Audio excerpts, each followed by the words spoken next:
राधे राधे महाराज जी। महाराज जी, इस कलयुग में विद्यार्थी जीवन में ब्रह्मचर्य का पालन नहीं हो पाता महाराज जी। क्रोध भी गिरा देता है, मलिन मन को साफ कैसे करें? कि आज हमारी जो नौ पीढ़ी है वो ना शास्त्र स्वाध्याय कर रही है और ना संतों के वचन सुन रही है, ना माता पिता की आज्ञा में रह रही। तो अनुशासनहीनता सदैव पतन का मार्ग पुष्ट करती है। अगर हम अनुशासित जीवन व्यतीत करें तो उन्नति का मार्ग हमें मिल सकता है। माता पिता का अनुशासन, शास्त्र का अनुशासन, संत गुरुदेव का अनुशासन, तो हम आगे बढ़ सकते हैं। तो पहले क्या था कि नवीन बच्चों को परिवार से अलग करके गुरुकुल में रखा जाता था, जिससे वहाँ उनको ब्रह्मचर्य की त्रिकाल संध्या, भगवत आराधना, वैदिक सिद्धांत, मनुष्य जीवन की उन्नति के क्या क्या लक्षण होने चाहिए, अवनति किन किन कारणों से होती है, वो सब ज्ञान होता था। अब अध्यात्म की तो शिक्षा हो ही नहीं रही है, आधुनिक शिक्षा ही हो रही है। आधुनिक शिक्षा में इतनी क्षमता नहीं है कि वो हमारे मन को रोक सके। आधुनिक शिक्षा में इतनी क्षमता नहीं है कि हमारे मन को रोक सके या शांत कर सके। ये केवल आध्यात्मिक शिक्षा में ही दम है। तो आध्यात्मिक शिक्षा विहीन आधुनिक शिक्षा में अब वो अपने माता पिता का अपमान करना, नाना प्रकार की क्रियाओं द्वारा ब्रह्मचर्य को नष्ट करना, व्यसन करना, इसमें हमारी नई समाज बढ़ती चली जा रही है। आप देख लो, छोटे छोटे बच्चे हस्त मैथुन का शिकार हो रहे हैं। छोटे छोटे बच्चे गंदे वीडियो देख करके बॉयफ्रेंड गर्लफ्रेंड, छोटे छोटे बच्चे व्यसन करने लगे हैं। अधिकतर जो माता पिता के अनुशासन में नहीं है, जो शास्त्रों का अनुशासन पालन नहीं करते, तो इसलिए आज जरूरत है अध्यात्म शिक्षा की। अगर हम अपने बच्चों को थोड़ा शास्त्र श्रवण कराएं, थोड़ा नाम जप कराएं, पवित्र भोजन पवाएं और उनको मित्रवत व्यवहार के द्वारा समझावें कि ऐसे ऐसे गंदे आचरण वाले मित्र मिले तो इनसे दूर रहे। ऐसा छूना, ऐसा करना, ऐसा देखना ये निषेध है, तुम्हारे जीवन को गिरा देगा। नहीं तो छोटे छोटे बच्चे पतित होते चले जा रहे हैं। जो हमारी एकाग्रता विद्याध्ययन में लगनी चाहिए, जो हमारी एकाग्रता सामाजिक सेवा में लगनी चाहिए, वो एकाग्रता हमारी नशे में और व्यभिचार में जा रही। हम कह रहे हैं फ्रेंड बनाना कोई पाप नहीं है, लेकिन व्यभिचार करना पाप है। फ्रेंड बनाओ, खूब घूमो, खूब आनंद लो, कोई परेशानी, लेकिन गंदा आचरण मत करो। अगर गंदा आचरण करोगे तो वही तुम्हें डिप्रेशन में पहुंचाएगा, एक दूसरे का मतलब जीवन पतित हो जाएगा। आगे चल करके आपको एक ही रास्ता दिखाई देगा, या तो घोर व्यसन में पड़े रहना या सुसाइड कर लेना। आप देखना, क्यों? क्योंकि मनचली वृत्ति एक जगह टिकती नहीं है। चला भी है समाज में बॉयफ्रेंड ब्रेकअप, बॉयफ्रेंड ब्रेकअप। इसमें चरित्र आपका दूषित हो रहा है, आपके विचार दूषित हो रहे हैं, आपकी मानसिकता दूषित हो रही है।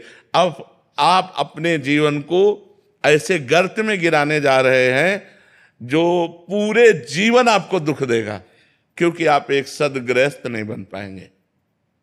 यदि आपने ऐसे गंदी आदतें की और आपका ब्याह हो गया तो आप अपनी पत्नी से संतुष्ट नहीं रहेंगे, आप एक पत्नी व्रत धारण नहीं कर पाएंगे, आप एक पति व्रत धारण नहीं कर पाएंगे।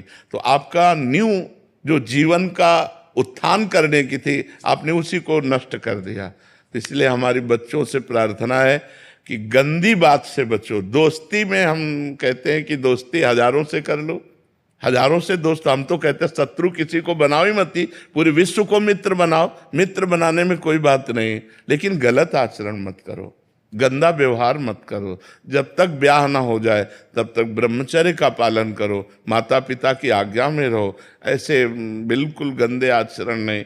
तो ये हमारे समाज का स्वरूप बिगड़ता जा रहा है। इसे आप ही लोग मिलकर संभाल सकते हो, माता पिता।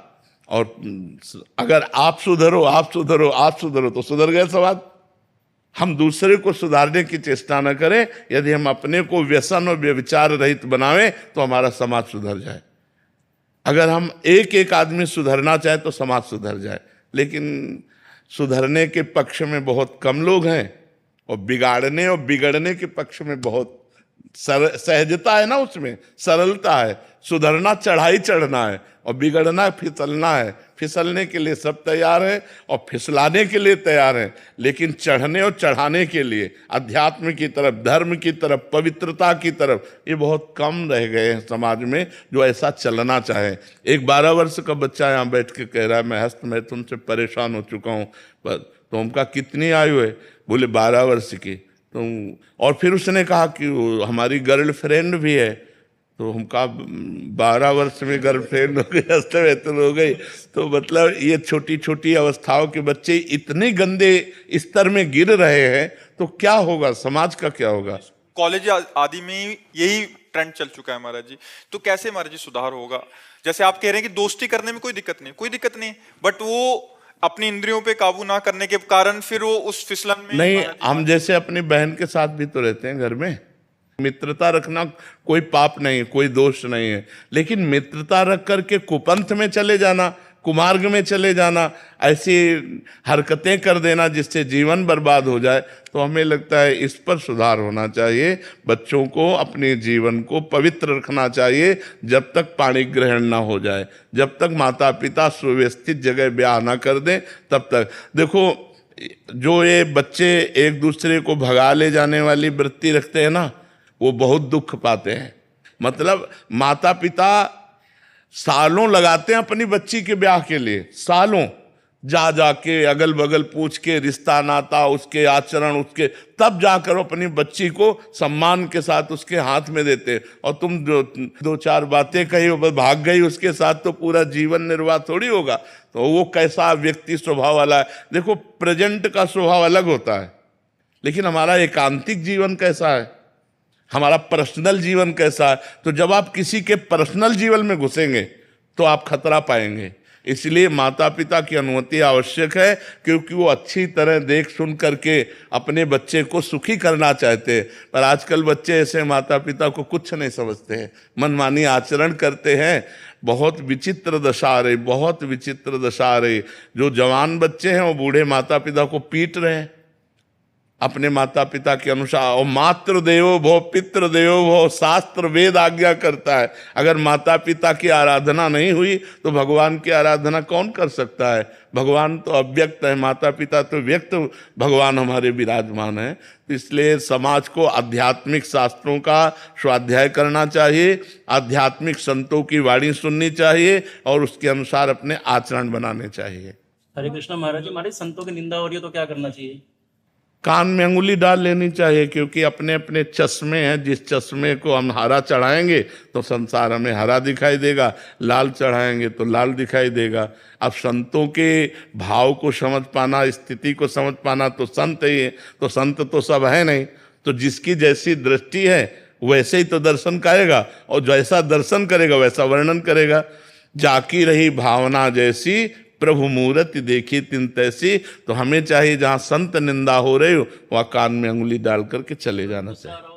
रिश्तेदार अगर कर रहे हैं तो नहीं, बिल्कुल लड़ाई नहीं करनी चाहिए। सत्संगी को ऐसा होना चाहिए कि जैसे किसी की निंदा कर रहे हैं तो कान में अंगुली डाले, चल दे, पागल आदमी है। अगर आप लड़ाई किए तो आप में और उसमें अंतर क्या रह गया? वो निंदा कर रहा है, आप उसे मार रहे हैं, तो बात तो हो गई एक ही। वो निंदा कर रहा है, आप क्रोध कर रहे हैं, तो दोनों दोषी हो गए। वो निंदा कर रहा है, आप कान में अंगुली डालिए और वहां से चल दीजिए। वो उसकी मति है। सुनने से हमारा मन दुखी होगा, इसलिए हम सुनेंगे नहीं। हाँ, वो होता है, ऐसा होता है। तो हम सुनेंगे नहीं, उस सभा से चल देंगे, उस स्थान से चल देंगे, लेकिन हम उस व्यक्ति को भी नहीं मारेंगे, उस व्यक्ति से भी नहीं लड़ेंगे। क्योंकि अगर उस व्यक्ति से हम लड़ते हैं तो वो निंदा रूपी दोष से युक्त और हम क्रोध रूपी दोष से युक्त हो गए। बात तो दोनों गड़बड़ हो गई। तो हमको अपने को बचाना है। वो निंदा कर रहा है, हम कान में अंगुली डाला, चल दिया। जो गुरुदेव आज्ञा करते हैं उनका अक्षरशः जब हम पालन करते हैं तो हमारा हृदय निर्मल होता है, और जैसे जैसे आनंद की अनुभूति होती है वैसे वैसे समर्पण होता जाता है। गुरु साक्षात परब्रह्म, यही अनुभूति करना है। हमारे परब्रह्म परमात्मा मूर्तिमान गुरुदेव के रूप में विराजमान है। हमारी दृष्टि बस इसी में टिक जाए, तब हमारी गुरु भक्ति पूर्णता को प्राप्त होती है। वो गुरु आज्ञा, आज्ञा सम्न सुसाहिब सेवा, गुरु जैसी आज्ञा करे, जिस तरह से रहनी बतावे, जो नाम मंत्र दें, जो उपासना दें, उसी में चित्त जोड़ दे, तो शिष्य गुरु स्वरूप हो जाता है। जो गुरु के हृदय में चलता है वही शिष्य के हृदय में आ जाता है। शिष्य और गुरु अभेद हो जाते हैं, तभी भक्ति पूर्ण मानी जाती है, जब शिष्य और गुरु अभेद स्थिति को प्राप्त हो जाए। इसलिए अपने गुरुदेव के द्वारा दिए हुए नाम मंत्र, उनके द्वारा दिया हुआ जो साधन है, साधन पथ है, उसे दृढ़ता पूर्वक पकड़कर उसी में चलते रहना चाहिए। गुरु के विरुद्ध यदि इतना भी आचरण होगा, वो हमारे आनंद का नाश कर देगा। गुरु की अवज्ञा होगी तो परमार्थ ढक जाएगा, दिखाई ही नहीं देगा। बस यही मायाकृत मान सम्मान, भोजन, रुपया, पैसा, प्रणाम, नमस्कार, बस यही दिखाई देगा। और गुरु कृपा हो गई तो ये सब धूल धूसरित हो जाएगा। जैसे बमन की तरफ कोई देखना भी नहीं चाहता, ऐसे इस भोग विलासता की तरफ वैराग्य को प्राप्त होकर वो अपने आत्मस्वरूप ब्रह्म स्वरूप का अनुभव कर लेता है, जो गुरु कृपा पात्र होता है।